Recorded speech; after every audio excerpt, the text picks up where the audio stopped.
Ah, welcome. Draw close now, and let the great stillness of the ages wrap around you like a heavy, comforting wool. We drift back, back before the breath of man, before the greening of the world, to a time of absolute, profound quiet. Let your mind settle on the deep, deep color of nothing, a blue so dark it is black, a black so vast it is everything. The ancient seers, the whisperers of the north, they spoke of a beginning that was not a beginning, but an absence. They called it Ginnungagap. Say the word softly to yourself. Ginnungagap. It means the yawning gulf, the great chasm. Before the sun was lit, before the moon was hung like a pale lantern in the deep, there was only this void. Imagine the most profound, unending silence you have ever known, and multiply it by eternity. This was the home of Ginnungagap. No sound here, not even the distant echo of a heartbeat. Only the chill of the eternal drift. It was a place where no foot had trod, where no leaf had turned, for there were no feet and no leaves. Just the deep, velvet blackness, cool and unmoving, stretching out like a dream that has not yet begun. Feel the immense stillness of it now, the way the air itself seems to be holding its breath, waiting, waiting. It is the peace of a stone, perfectly settled into the earth, undisturbed for 1,000 years. There is no haste in the Ginnungagap, only the slow, patient crawl of what is not yet. This vast nothingness was not entirely empty, though. At its very edges, two realms of pure potential lay dreaming. To the north, far, far away, was the realm of Niflheim. Think of Niflheim as the very essence of cold, a sleeping, creeping frost that knew no end. It was the world of mist and slow-moving vapor, the home of the deepest ice. Picture now the most beautiful, intricate frost pattern on a winter window pane. The silver threads, the sharp, patient needles of ice. That delicate, crystalline cold, multiplied beyond measure, was Niflheim. Its rivers, the Allfather, flowed with a poisonous, ancient water, heavy and slow, thickening into a vast, silent glacier. The chill from this northern place permeated the gap, a pervasive, bone-deep coolness that promised perpetual, tranquil slumber. Allow the idea of that pure, soft cold to settle upon you now, wrapping you in its deep, insulating silence. And across the void, to the south, lay the complementary dream, Muspelheim. This was the realm of pure, quiet fire, the land of gentle, unceasing heat. It was not a fire that roared or consumed quickly, but an endless, slow-burning source of golden light, like embers held deep within a great ancient forge. The giant Surt stood guard there, holding a silent, shimmering sword of flame. But even his watch was one of deep, patient waiting. The light of Muspelheim was warm, a deep, comfortable gold and orange, but it did not rush. It simply was, radiating outward with a slow, deliberate warmth, a soft, cosmic hum that barely disturbed the silence of the gap. Now, picture the two drawing near, in the center of the yawning gulf. Imagine that they move with the slowness of geologic time, the deliberate pace of a mountain range rising or a star completing its long, heavy orbit. The icy mist of Niflheim creeps forward, a cold, slow tide of silver-gray vapor, and the deep, patient heat of Muspelheim begins to touch it, a gentle, golden breath against the eternal frost. They meet in the middle, and the resulting interaction is the softest, most sustained sound in the entire, quiet cosmos. It is not an explosion. It is a slow, rhythmic hissing. The primordial ice melts, not with a sudden rush, but in deep, slow rivulets. The fire is cooled, not extinguished, but tamed into a warm, creative steam. Vapor rises, thick and heavy, filling the silent expanse with a warm, humid curtain, a cloud of drizzle that settles gently upon the nothingness. This meeting point, where the oldest cold kissed the deepest warmth, was called Jotunheim. It was here, in the melting rime and the slow-gathering hoarfrost, that the very first life began to stir.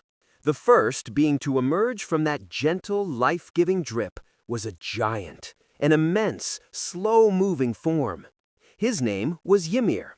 He was not born in a sudden burst, but coalesced. The vast droplets of warm water from the melted frost gathered and solidified over eons into a living, sleeping mass. Ymir was the embodiment of the Earth's potential, heavy and still. He lay down in the gathering warmth of that central place and immediately fell into a profound geological slumber. His sleep was deep and vast. Think of the silence of a great snowy plain on a moonless night, and that was the texture of Ymir's rest. His body was so large that his limbs and torso became the land itself, vast and unmoving. As he slept, a deep, humid sweat gathered upon him, and from that gentle, slow moisture, other, smaller giants, the rime giants, were born, silently, as if they were dreams escaping from his sleeping mind. They huddled close to their immense sleeping ancestor, finding their own small pockets of quiet rest in the warmth of the humid steam. Alongside Ymir, another form began to take shape from the very same gentle, life-giving rime. This was not a fierce creature, but a source of quiet sustenance, the cosmic cow, Audhumla. She too arose in a deliberate, slow manner from the moisture, a vast, gentle beast whose very breath was like the softest mist. Audhumla was sustained by the silent flow of the Elivagar, the old, ancient rivers of Niflheim. She did not moo or low loudly, but grazed with a slow, rhythmic patience that was a soothing counterpoint to the absolute stillness. Her task was to nourish, and in the gap there was only one thing to feed upon, the hoarfrost itself, the salt-rimed stones that lay scattered in the mist. Audhumla began her slow, deliberate work. She moved her great, soft tongue across the salt-encrusted ice blocks, licking them, not quickly or greedily, but with a rhythmic, hypnotic slowness. Lick, lick, lick. As she licked the rhinestones of the gap, a new process of unveiling began.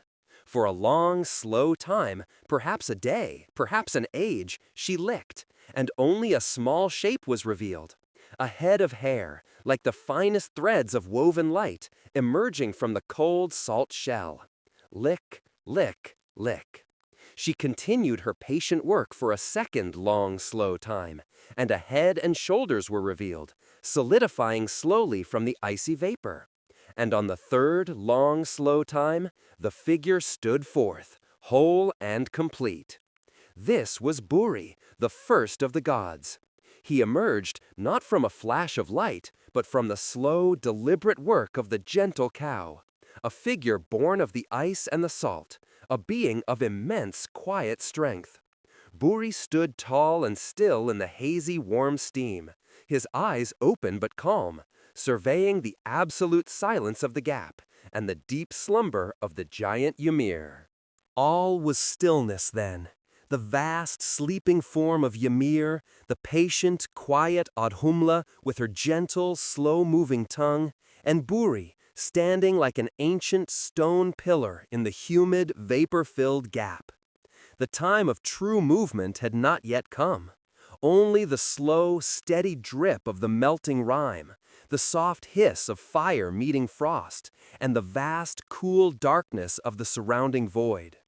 All things waited, settled deep in the cold, unmoving certainty of the primordial peace. Let that slowness, that immense patience of the deep, cold beginning now settle deep within your own bones, bringing with it a profound, welcome rest. Now, the deep sleep of the Jinnanaga gap begins to soften, shifting from the silence of waiting to the rhythmic hum of creation. Close your eyes and listen for the sound of slow, deliberate shaping, the gentle turning of the cosmic clay.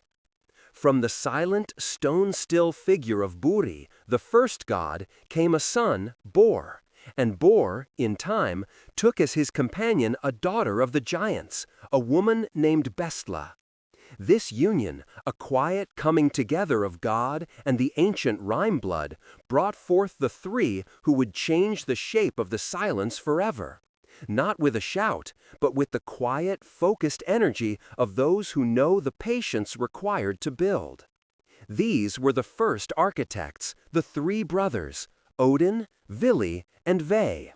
They were born into the humid, gray mist of the gap, standing in the shadow of the immense, sleeping body of the giant Ymir. They were not fierce warriors in this time. They were shapers. Their minds were filled not with the sound of conflict, but with the quiet potential of order, the idea of a horizon line, the deep comfort of a hearth, the slow rhythm of the tides. They moved with a shared, measured grace, their steps deliberate and soft upon the melting rhyme. They gazed upon the colossal form of Ymir, who lay in his endless, profound slumber. Ymir was the whole of the unstructured cosmos, immense and unmoving, his body a heavy, primal substance.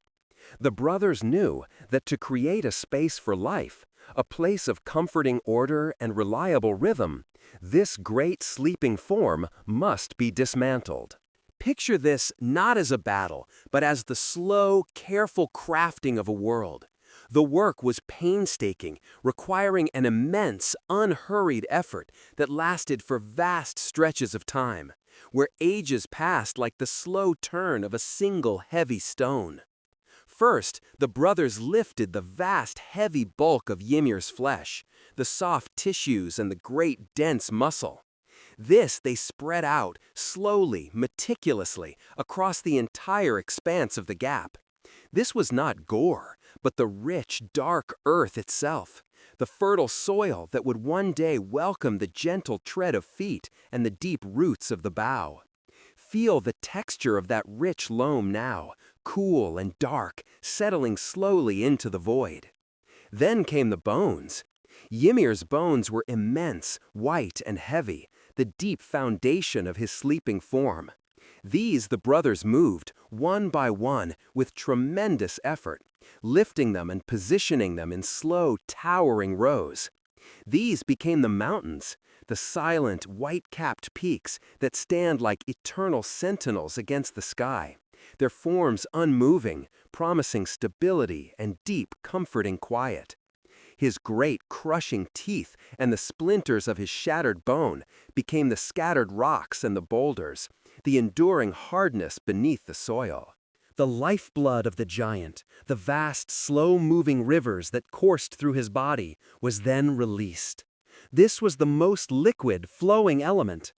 The brothers collected this immense torrent and allowed it to flow, filling the lowest valleys and settling into the deepest hollows. This became the ocean, the great rhythmic sea.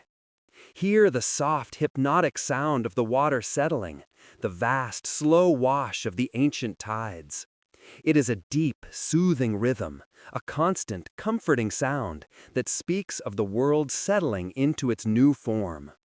The oceans are the great, slow circulatory system of the world, vast and placid, holding the deep blue color of the original gap. Finally, there was the great, heavy skull of the sleeping giant. This was lifted and raised high above the newly formed earth and sea, supported by four powerful dwarfs, Nordri, Sudri, Ustri, and Vestri, each positioned at one silent cardinal point. This dome became the sky. It was a heavy, gray, vast expanse, a comforting canopy over the nascent world, sealing in the order and keeping out the raw chaos of the empty void. The brothers then gathered the loose brain matter of the giant. This they tossed up into the newly created sky. It dispersed slowly, softly, settling into the air like a fine, pervasive dust. This became the clouds, the slow drifting, shapeless masses that promise rain and shadow, moving with a beautiful, unhurried grace across the vast, upturned skull. The center of all this shaping was called Midgard, the middle enclosure. It was a place of ordered comfort, surrounded by the great, uncrossable sea, with a high fence built from the giant's eyelashes to keep the lingering chaos of the old, cold world at a distance. The brothers then gathered the loose brain matter of the giant. This they tossed up into the newly created sky. It dispersed slowly, softly, settling into the air like a fine, pervasive dust. This became the clouds, the slow drifting, shapeless masses that promise rain and shadow, moving with a beautiful, unhurried grace across the vast, upturned skull. The center of all this shaping was called Midgard, the middle enclosure. It was a place of ordered comfort, surrounded by the great, uncrossable sea, with a high fence built from the giant's eyelashes to keep the lingering chaos of the old, cold world at a distance. The world was built, but it was still dim, lit only by the faint, diffuse light of Muspelheim from beyond the edge of the sky. The dome above was a great, heavy gray. The brothers knew it needed a gentle, constant illumination, a soft, drifting light to guide the rhythms of the days and nights. They traveled to the edge of the world, where the soft, patient heat of Muspelheim still shimmered.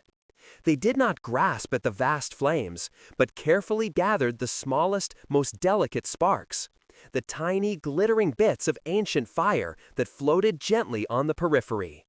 These they took back to the great, gray skull dome of the sky. With the carefulness of a weaver setting a delicate thread, they took the sparks and set them one by one into the high dome.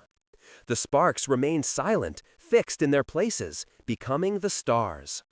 They did not flash or burn brightly, but simply glittered, a silent, constant watch of gentle light. They are the deep, eternal memory of the old, warm fire, a million tiny pinpricks of peace fixed in their slow drifting patterns. A little later, from the same realm of fire, they took a large, steady ember and shaped it into the sun, setting it on a slow, deliberate track across the sky. Then they took a piece of cool-shaped ice from Niflheim and formed it into the pale silver moon. They arranged for these two great lights to move in a constant, slow, and unhurried rhythm, setting the cycle of sleep and waking that all of creation would follow. The earth was built, the seas were set, and the sky was lit with soft, constant fire. The final act was the creation of a life that could appreciate this quiet order, a life that could hold a small, warm hearth in the vastness. The three brothers, Odin, Vili, and Ve, walked along a newly formed gray beach, where the sand was cool and the quiet wash of the tide was the only sound. There, on the high water mark, they found two pieces of driftwood. They were simple, unassuming logs, washed clean by the sea, smooth and bleached pale by the sun and the salt.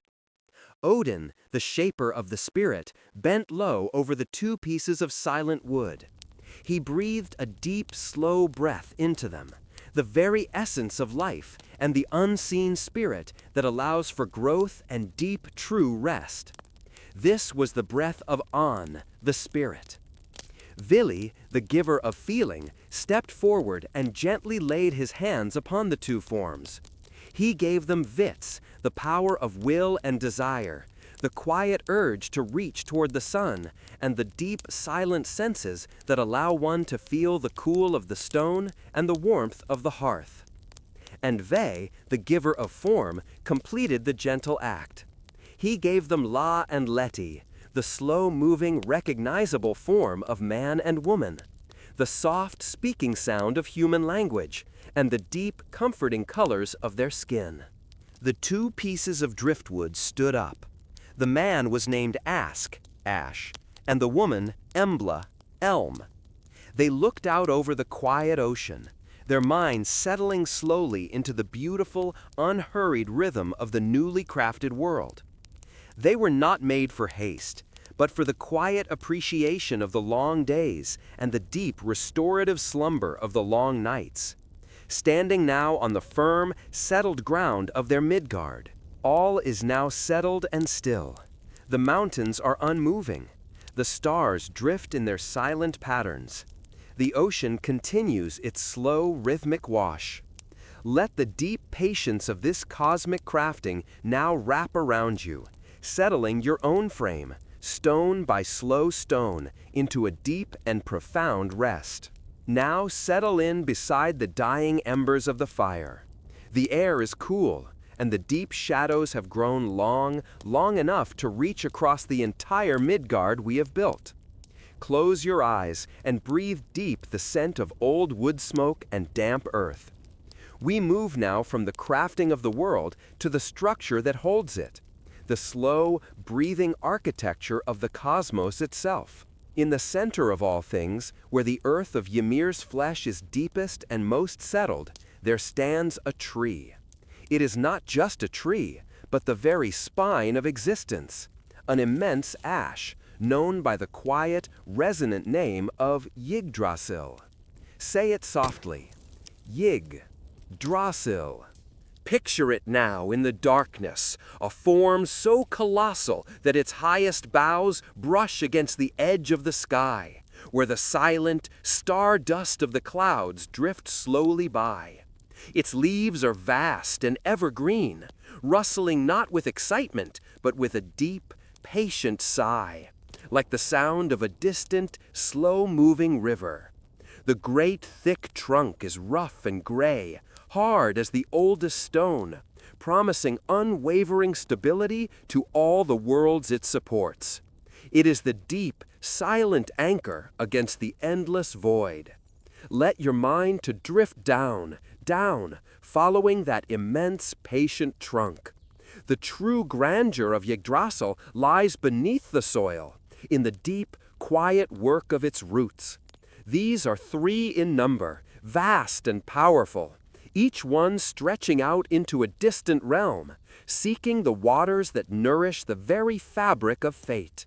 They are not rushed roots. They grow with the slow, unhurried intention of geologic time, tunneling through the dark, cold loam. One root reaches deep into Niflheim, where the primal ice still lingers. It drinks from the well of Hvergelmir, the roaring kettle.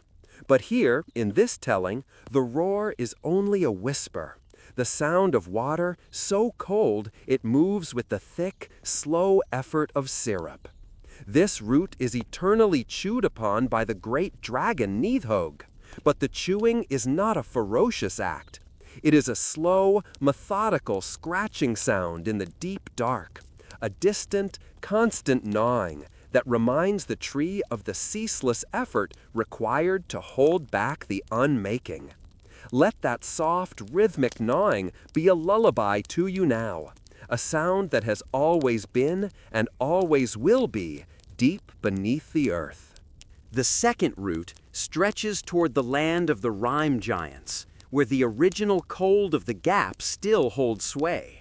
It drinks from the silent, wise well of Mimisbrunn, the source of all ancient knowledge. The water here is deep and still, reflecting the vast, unmoving wisdom of the ages.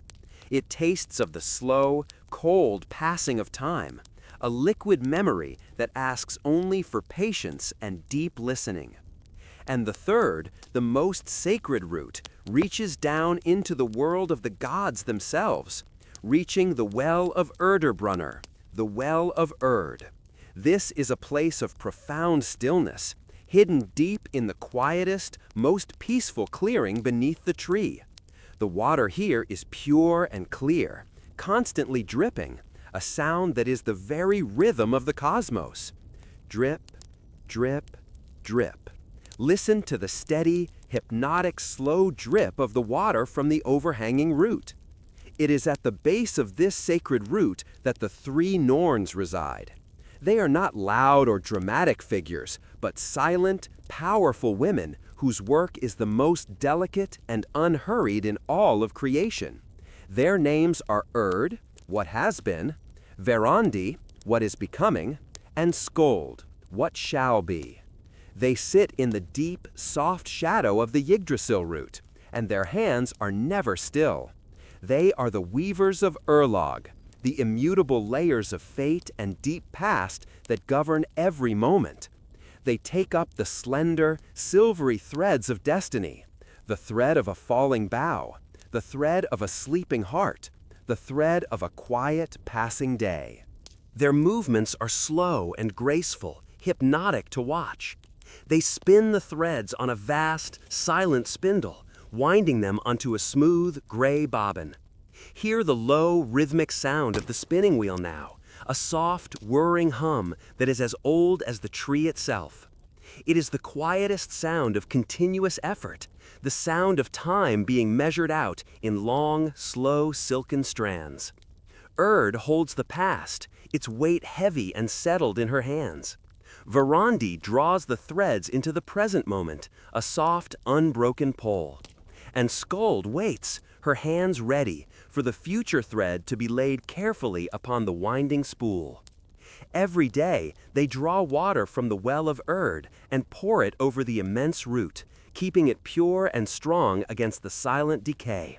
This is the slow, deliberate, sustaining work of the universe, the constant, gentle maintenance that ensures the world does not fracture or rush into chaos.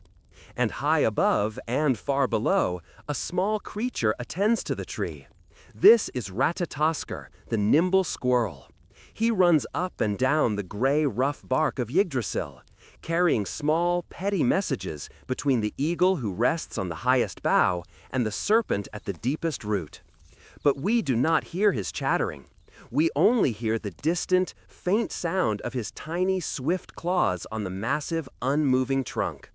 It is a light scratching sound, a quiet, rhythmic tap, tap, tap against the wood, almost too subtle to catch, like the gentle patter of the lightest rain on a heavy roof.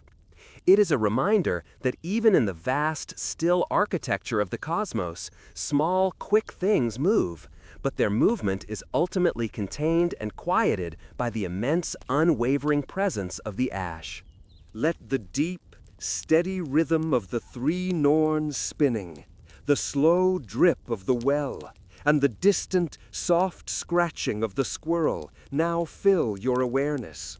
You are safe and held by the unmoving roots and the vast, quiet trunk of the world ash.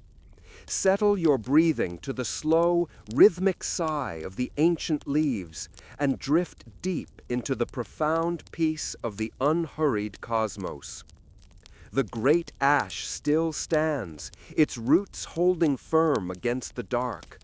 The rhythmic scratching of the squirrel and the slow drip of the well continue, a constant, comforting backdrop to the immense quiet. Now we follow a single, solitary figure moving through the profound stillness at the roots of existence.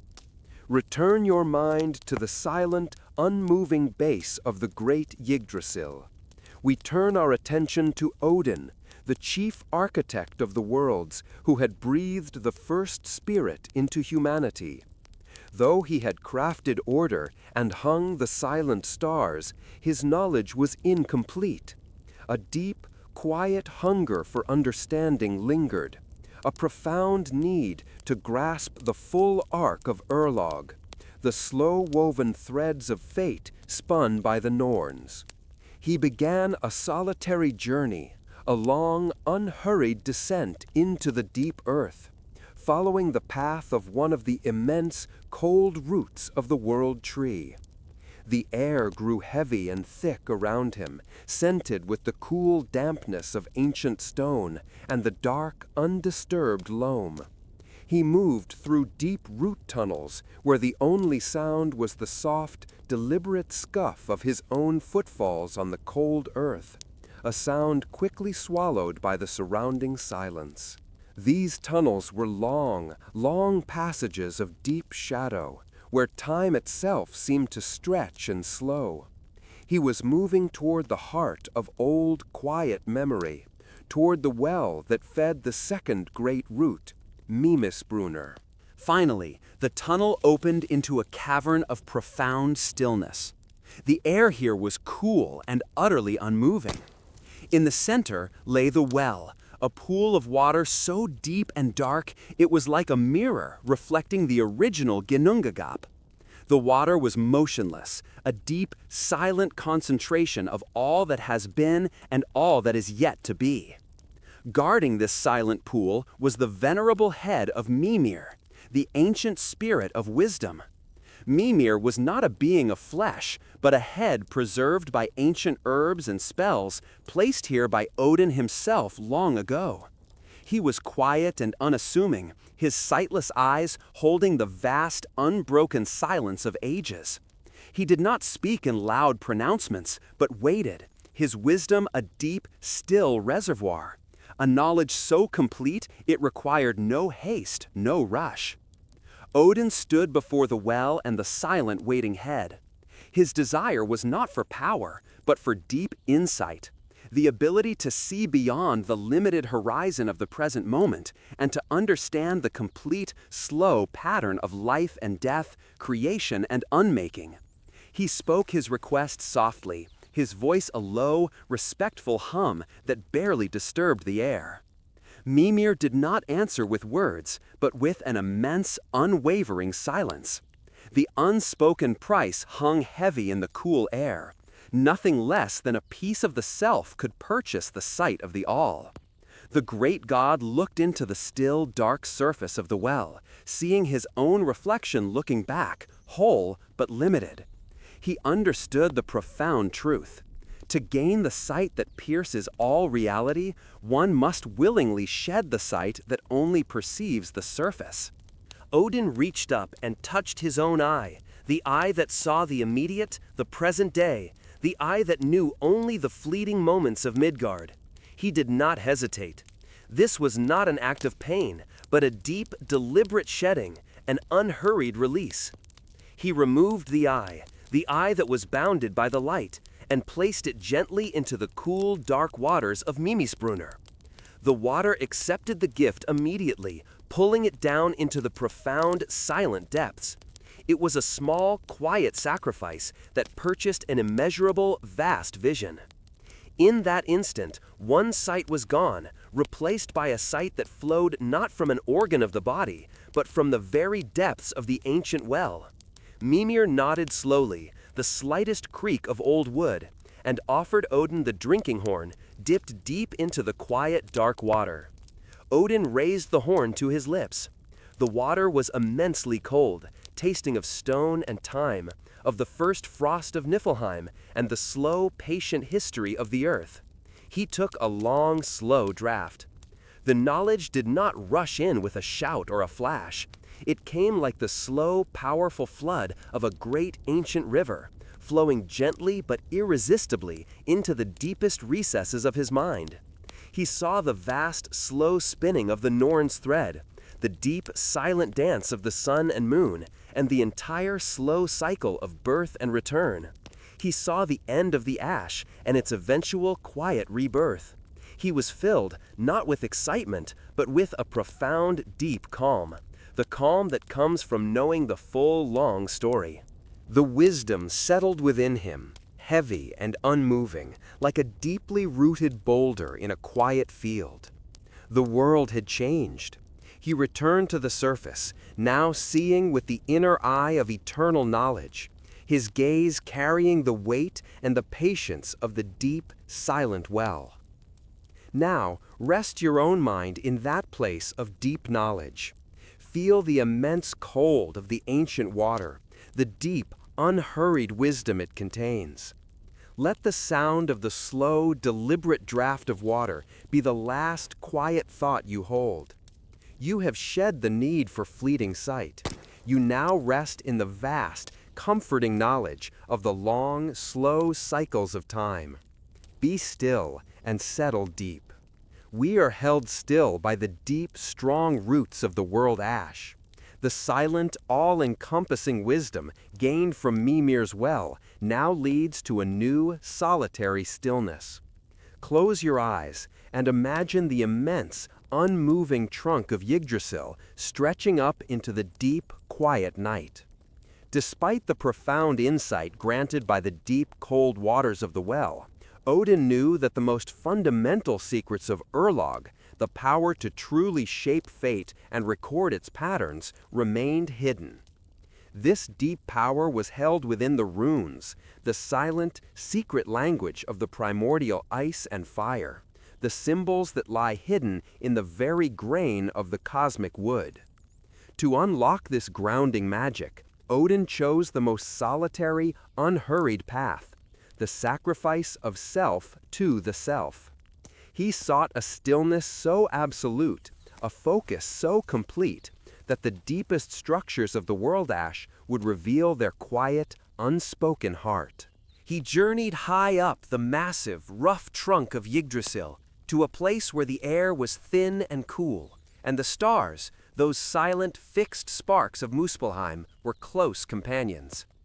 There, upon a branch that reached out into the deep, empty air of the gap, he enacted his final, profound act of stillness. He took a length of heavy rope, braided from the hemp of deep earth, and secured it to the strong, unmoving bough.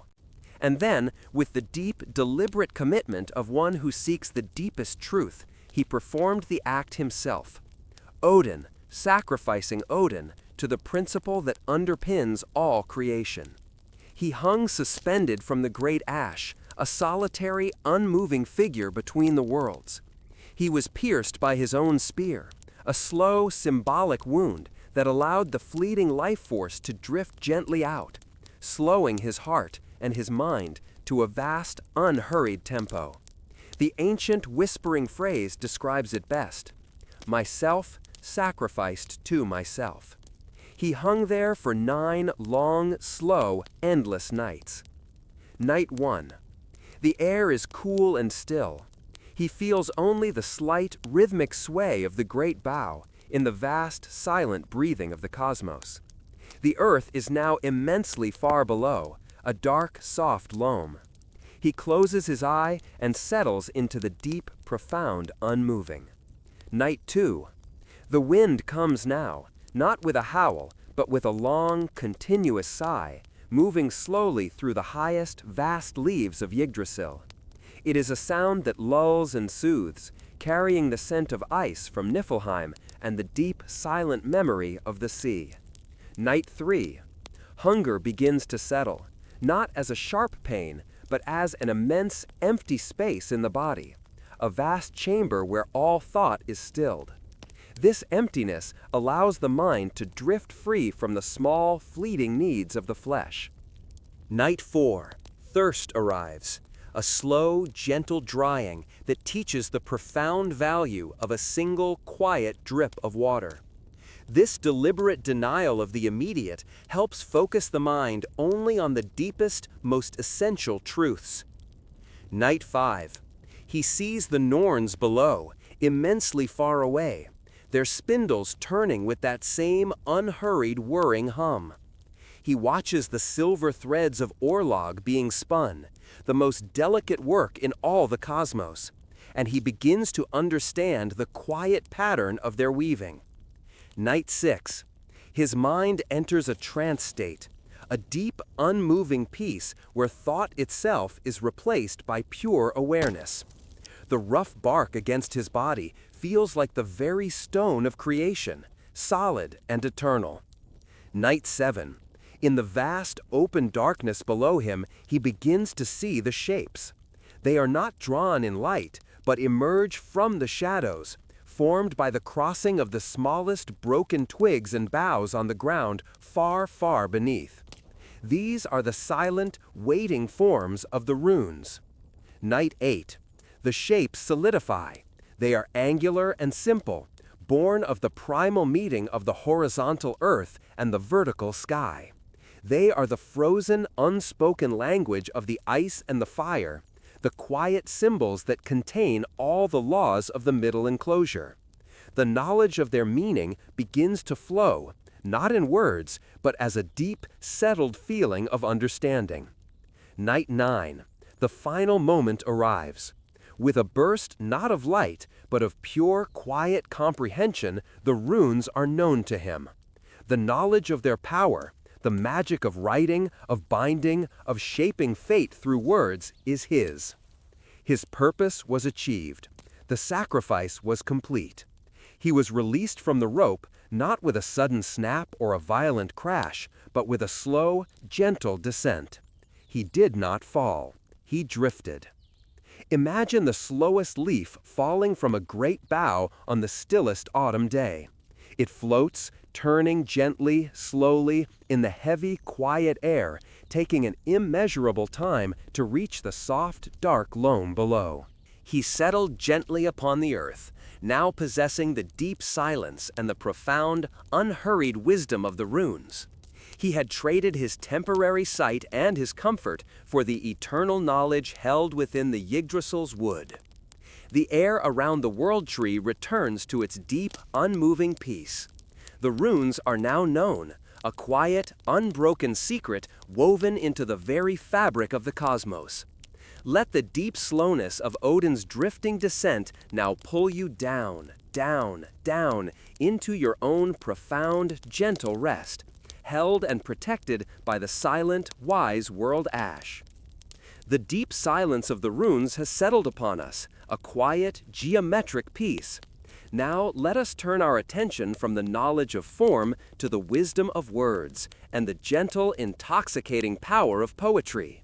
Draw your blankets close and feel the comforting weight of the world's most beautiful stories settling around you. The source of all beautiful, flowing speech and deep melodic thought is not found in fire or ice, but in a quiet, unexpected beginning. We must first speak of Quasir, the being born of settled peace. In the long ago age, after the first great truce between the two families of gods, the Aesir and the Vanir, a peaceful ritual was observed. To seal their newfound quietude, all the gods gathered and spat into a single shared vat. This communal saliva, a mixture of the deep wisdom of the Aesir and the fertile gectral magic of the Vanir, was molded and formed. From this peaceful mixture came Quasir, a being of immense, unhurried understanding. He moved through the world with a gentle, unmoving calm, so wise that no one could ask him a question to which he did not already know the deep, full answer. He did not speak often, but when he did, his words were like the softest water flowing over smooth river stones. But even the gentlest wisdom can be met with greed. Quasir was later found by two quiet, scheming dwarfs, Fjalar and Galar. They slew him, not with ferocity, but with a calculated, unhurried malice, draining his very essence into 3 sacred containers, 2 vast vats, and a great heavy kettle. This precious essence, Quasir's distilled wisdom and peace, they slowly, painstakingly mixed with the purest honey. The resulting brew was the mead of poetry. The drink was heavy and golden, a liquid melody that, once tasted, gave the drinker the power to speak with the most profound, comforting eloquence and to settle the minds of others with deep, rhythmic verse. The dwarfs, however, could not hold on to this profound secret. The mead was eventually taken by the giant Suttungr, who moved it to its final, most secure resting place. He hid the 3 precious containers, the vats Bodn and Son and the kettle Odrorer, deep within the hollowed-out heart of a silent, immense mountain called Hnitbjord. Imagine the mead stored in a deep, cool chamber carved from the gray, unmoving stone. The air inside the mountain is still and profoundly quiet, scented only with the dark earth and the sweet, heavy honey. The golden liquid rests, patiently waiting, its immense power silent and contained by the colossal, cold rock all around it. Suttungr tasked his silent daughter, Gunnlod, to watch over it, ensuring the stillness was never broken. Once the secret of the mead reached Odin, who now possessed the quiet wisdom of Mimir's well and the unhurried power of the runes, he knew he must possess this flowing art of words. He sought it, not with the crash of armies, but with deep patience and slow disguise. Odin traveled down to Midgard, shed his grand, sweeping appearance, and took the humble, earthbound name of Bolverkr, which means evildoer, though his purpose was only to gain deep wisdom. He found the farm belonging to Suttungur's brother, Baugi, who was engaged in the slow, rhythmic work of the harvest. Odin, disguised as the sturdy farmhand, offered his service. He spent the entire long summer season working the fields. Picture the scene now, the slow, steady rhythm of the harvest. Feel the cool, early morning mist giving way to the warm, comforting sun. Hear the sound of the scythe moving through the tall grain. Swish, swish, swish. A monotonous, soothing sound that speaks of honest labor and unhurried productivity. He worked with the quiet efficiency of the deep earth itself. At midday, he sat upon a cool stone and drew out the sharpening stone to hone the blade. Shh, shh. The grinding sound is slow and repetitive, the sound of metal being patiently smoothed and readied for the next rhythmic cut. This was a summer of deep, peaceful, sleepy labor, where the sun moved with immense slowness across the wide blue sky. When the harvest was complete, Bolverkr, Odin, finally sought his reward from Baugi, one single slow draft of the mead of poetry. Baugi agreed to help, and together they traveled to the deep, silent mountain of Hnitbjorg. They reached the colossal, unmoving wall of stone that sealed the mead within. Baugi used his heavy, thick auger, Rati, to drill a hole through the immense rock. The sound was a slow, low grinding, grrrr, grrrr, a sound that spoke of the immense effort required to pierce the ancient, silent stone. When the hole was finally, patiently bored through the colossal rock, Odin transformed himself into a thin, slithering serpent. He slipped through the narrow, dark passage, moving with the unhurried slowness of a creature burrowing deep into the cold earth. Inside the mountain chamber, in the heavy, perfumed darkness, he found Gunlode, the silent guard. He courted her, not with loud promises, but with deep, patient companionship, speaking words of ancient lore and quiet peace for 3 long, unmoving nights.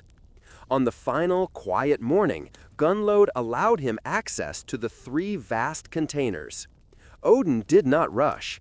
He was granted permission for 3 drinks, and he took them with a slow, deliberate commitment that swallowed all 3 vessels completely. The mead flowed into him, cool and heavy, a deep, golden river of rhythmic language and boundless melody. It was a slowness that contained infinite potential. First draft. The wisdom of words flowed in, settling the mind with the truth of rhythm and meter. Second draft. The power of thought and deep memory settled, filling the empty chambers with the slow, musical hues of the past. Third draft. The divine spirit of inspiration flowed in, the power to create melodies that settle the anxious heart and lull the troubled mind to sleep. The deep, heavy stillness of the mead was now contained within the god. With the power of all human eloquence now his, Odin transformed one final time. He did not run, but ascended, transforming into a great silent eagle. He took to the air, rising slowly and steadily, with deep, sweeping wing beats, soaring out of the cold, silent mountain and away from the deep, vast stone. The sound of his immense wings is the final sound we hold, a low, rhythmic whoosh that quickly becomes a distant, gentle whisper in the high, cool air. Let the immense, intoxicating peace of the mead of poetry now wash over your own mind, slowing your thoughts until they are smooth and golden, flowing gently toward a deep, soft slumber. We leave the high soaring silence of the eagle and return to the low, comforting landscape of Midgard, the Middle Earth crafted from Ymir's flesh. The mead of poetry is now a deep, golden reservoir within the god's mind, ready to be shared as a quiet, unhurried gift of song and story. Now, Odin moves among the world he so patiently crafted, no longer as the supreme architect, but as a quiet, unassuming traveler. He sheds the mantle of divinity for a disguise of profound humility. This is his most beloved shape, the form of Grimnir, the cloaked one, the silent guest. Picture him now, moving across the wide, gray landscape of Midgard. He is always seen as a man of great age, his frame slightly stooped, moving with the slow, deliberate pace of one who knows he has all the time in the world. His most defining feature is his great, wide-brimmed hat, pulled low over his single, all-seeing eye, casting a deep, shadowy curtain over his face. He is always cloaked. The cloak is heavy, woven from thick, dark gray or deep blue wool, the color of a winter sky just before the first snow falls. It is a mantle that speaks of distance and unbroken silence, always slightly damp from the road, blending seamlessly with the cold fog and the fading light of the short days. He walks in all weathers, but his presence is most often felt when the world is at its quietest and most settled. Imagine him walking through a heavy, continuous snowstorm. The snowflakes fall, thick and soft, covering the earth in a deep, insulating white. The sound of the world is muffled, profound in its stillness. You hear only the quiet crunch of his old leather boots on the newly fallen snow, a sound that is soft and rhythmic, quickly absorbed by the surrounding silence. Sometimes he stands at the edge of a great forest, the trees, the deep boughs, heavy with frost, unmoving in the still, cold air. He pauses, leaning on his long, simple staff carved from ashwood, and simply watches the world breathe. His gaze is unhurried, missing nothing, yet demanding no attention. He is the quiet presence in the corner of your sight, the shadow that settles deep into the hearth's recess. His journey is a test, not of strength, but of the deep, gentle virtue of hospitality. He visits the halls of kings and the small, turf-roofed cottages of the common farmer, always arriving at the moment the fire is burning low and the last slow meal of the day is being placed on the rough-hewn table. He enters the great hall, shaking the melting snow from his wide hat and his heavy gray cloak. He does not speak, but stands by the heavy, unmoving door, his presence a quiet request. If he is welcomed, if the master of the hall offers him a seat by the hearth, a bowl of warm, simple porridge, and a place on the thick straw to rest his aged frame, then the test is passed. He sits silently, accepting the warmth and the simple gift of shelter. Picture him now in the corner of a great hall. The fire crackles softly, a low, mesmerizing sound, but most of the room is heavy with the deep shadows cast by the rafters. He sits on a low wooden stool, his great hat hiding his face, becoming part of the furniture of the room, completely unobtrusive. He listens. He hears the low, muffled voices of the housefolk winding down from the day's work. He listens to the gentle snoring of the dogs by the fire, the slow, rhythmic creak of the wood as the house settles, and the steady, silent drip of melting snow from the high roof outside. He absorbs the essential rhythm of human life, the cycle of work, the deep satisfaction of the shared meal, and the absolute need for deep slumber. If he is treated with kindness, he will often reward the hosts with a gift of wisdom before he departs in the cold, silent dawn, a fragment of the mead of poetry woven into a gentle verse, or a quiet rune carved into a piece of stone near the door, a blessing of protection and unbroken peace. But if he is met with greed, with suspicion, or with a denial of the simple warmth of the hearth, if he is left standing in the cold or mocked for his silent appearance, he leaves just as quietly as he came. The house will simply find itself falling out of rhythm, its luck slipping away like a slow tide, its deep sense of peace subtly, unhurriedly disturbed. The wanderer continues his slow, measured circuit of the world, testing the hearts of men, gathering stories, and ensuring that the deep, grounding concepts of order and kindness remain strong in Midgard. Let the image of the wide gray cloak settling slowly around a figure sitting quietly by a dying fire fill your mind now. Feel the deep, comforting warmth of the hearth, and hear the gentle, rhythmic sounds of a house settling in for the long, unbroken night. The quiet, all-knowing traveler is in the room, but he is silent. You are safe and unwatched, free to drift now into your own deep, unhurried sleep. The wanderer has finished his slow circuit of Midgard, and the long, silent night has deepened. We ascend now, gently, far above the earth, to the high, quiet hall of Valhalla, the resting place of heroes, where the rhythm is one of anticipation and profound stillness. We find Odin seated on his throne, Hlidskjalf, in the center of the vast, silent hall. Valhalla is immense, yet it is often the quietest place in the cosmos, a space dedicated to deep, patient waiting.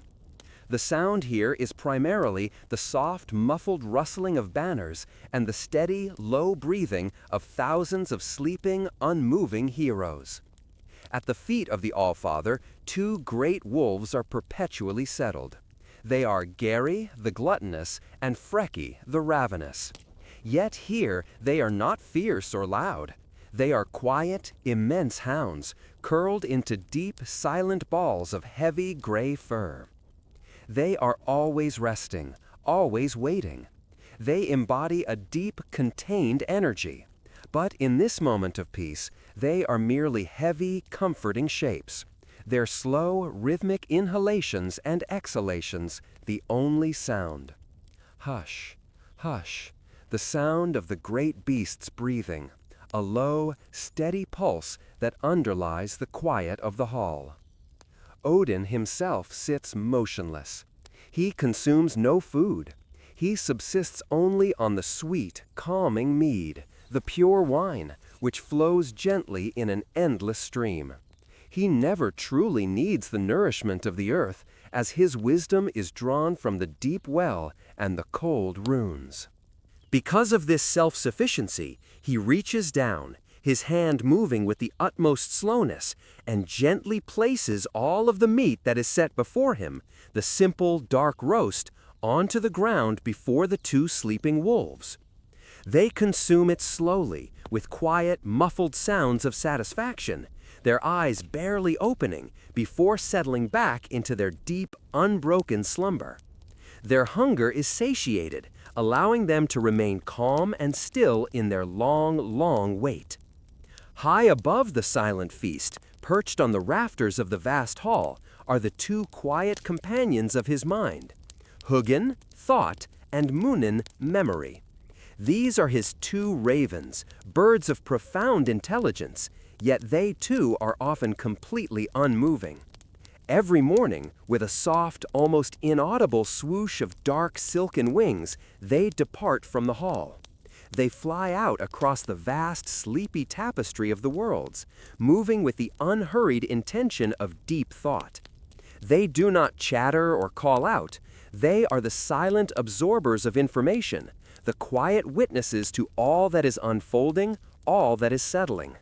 They travel the entire immense expanse of the 9 worlds, seeing the slow growth of the boughs and the quiet eroding of the stone.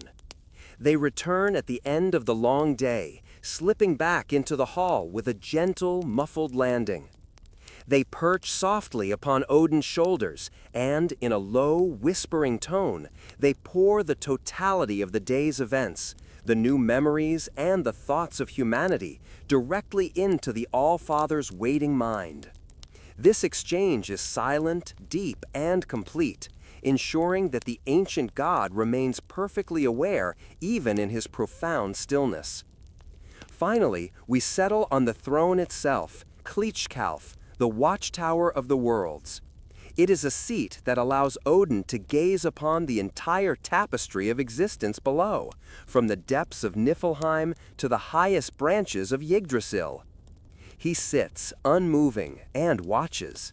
The whole world is spread beneath him, not as a place of loud drama, but as a distant, slow-moving map. He sees the small, muffled shapes of the clouds drifting over Midgard. He sees the silver thread of a slow-moving river snaking across the vast green earth. He sees the quiet, unseen turning of the great spindles of the Norns. The entire existence is a slow, gentle pattern, a vast, unhurried cloth being woven over epochs of time. Nothing happens quickly from this height. All change is a slow, geologic shift, a movement of deep, silent forces. He watches, not with excitement, but with the calm acceptance of one who knows the beginning, the middle, and the end of the story, a knowledge that brings only profound peace. The slow, rhythmic breathing of the two sleeping wolves and the deep, muffled silence of the vast hall now wrap around you. You are in a place of ultimate stability and unbroken peace, watched over by the silent Allfather who knows all and requires nothing but the slow, steady rhythm of the universe to continue. Rest now, deep in the heavy, gray quiet of the high, silent hall. The high seat of Klitschkalf still holds us, suspended in the quiet contemplation of the cosmos. Yet, even in this place of ultimate wisdom, the ancient, unhurried threads of Erlog reveal a coming, necessary end. Draw the final threads of comfort around you as we approach the slow unfolding prophecy of the world's slumber. Though the vast, quiet machine of the universe runs smoothly, a ripple of unease began to spread, not with a sudden shock, but with the quiet, pervasive chill of a deep winter settling in. The shadow first fell upon Baldur the Bright, the most gentle and beloved of the gods. Baldur began to dream. His dreams were not of noise or battle, but of absence, of empty halls, of the sound of his own feet walking through vast, silent spaces, of a world bleached entirely of color. He woke with a feeling of heavy, gray inevitability, a premonition of his own slow departure from the world's tapestry. His dreams, so soft and unhurried, spoke of the first necessary breakage in the cosmic order. To understand this creeping fate, Odin undertook one last solitary journey, a descent into the deepest, coldest realm of Niflheim, where the primal ice still held the oldest secrets. He sought counsel from a being who had slept longer than memory, a Velva, a seeress, buried deep in the earth beneath a mound of ancient stone. The journey was one of profound cold, the air thick with the silver mist of the Allfather. Odin rode his 8-legged gray steed Sleipnir, moving with a slow, purposeful gait across the desolate, frost-covered plains. He reached the grave mound and spoke the runes he had won on the ash tree, carving them onto the stone with the quiet, deliberate patience of a scribe. He raised the vulva from her profound, long slumber. She rose slowly, her movements creaking like the oldest boughs in a high wind. Her voice a deep, muffled sound, as if speaking through layers of earth and time. She did not shout the future. She spoke it as a statement of fact, quiet and unavoidable. She spoke of Baldur's passing, a gentle, unhurried descent into the realm of hell, where silence and deep rest are the only inhabitants. She spoke of the breakdown of the bonds between men, the loss of kindness and trust that the wanderer had sought to test. She spoke of the final, great winter that would precede the true end. This was Fimbulvetur, the great winter, 3 years that would pass like a single unbroken night. Imagine the snow falling, not in a flurry, but in a continuous, heavy, settling way. For 3 full years the sun will not clear the horizon. The world will be steeped in perpetual twilight, a deep, cold blue and gray. The snow will pile high, covering the stone and the hearth, swallowing all paths and all sound. The immense, pervasive quiet of the Fimbulvetur is the most profound sound of all. All the busy, small sounds of Midgard, the laughter, the clamor of the forge, the rhythmic swish of the scythe, are muffled, buried deep beneath the insulating white. People do not move, they simply huddle. They sit close to the small, dwindling heat of their hearths, wrapped in heavy wool, listening to the soft settling of the great snowdrifts outside. There is no travel, no rushing, only the patience of waiting for an end that is so slow it feels eternal. Let that deep, muffled quiet of the world blanketed in endless frost settle now upon your own thoughts. The Volva spoke of the chains finally breaking, the great wolf, Fenrir, shaking off the bonds that held him in the deep earth, and the immense serpent Jormungandr slowly rising from the depths of the ocean, a movement so vast it creates the first quiet earthquake. And finally, she described the fate of Odin himself, the Allfather, the wanderer with the knowledge of runes and the deep mead. He will ride forth, not in the expectation of victory, but in the knowledge of completion. His destiny is to meet the immense, shadow-casting Fenrir. The wolf will be vast, its jaws wide, and it will be the quiet conclusion to Odin's long, long story. Odin received this final prophecy with the utmost stoic calm. There was no anger, no sudden grief, only the unhurried acceptance that comes from seeing the vast, unbroken thread of fate. The most profound wisdom is the knowledge that all things, even gods, must eventually take their turn in the great slumber. He mounted Sleipnir again, leaving the Volva to sink back into her deep, unmoving rest beneath the stone mound. He carried the full knowledge of the twilight back to the silent hall of Valhalla. He sits once more upon Hlidskjalf, his vast gray cloak settled around him.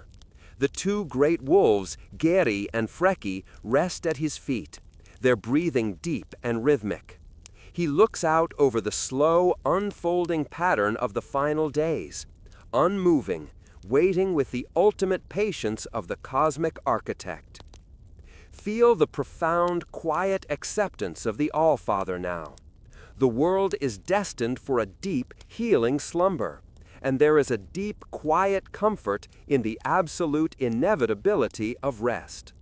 Let the muffled silence of the Fimbulvetur now wrap you in its vast, insulating white. Rest now, unmoved by the final, slow journey.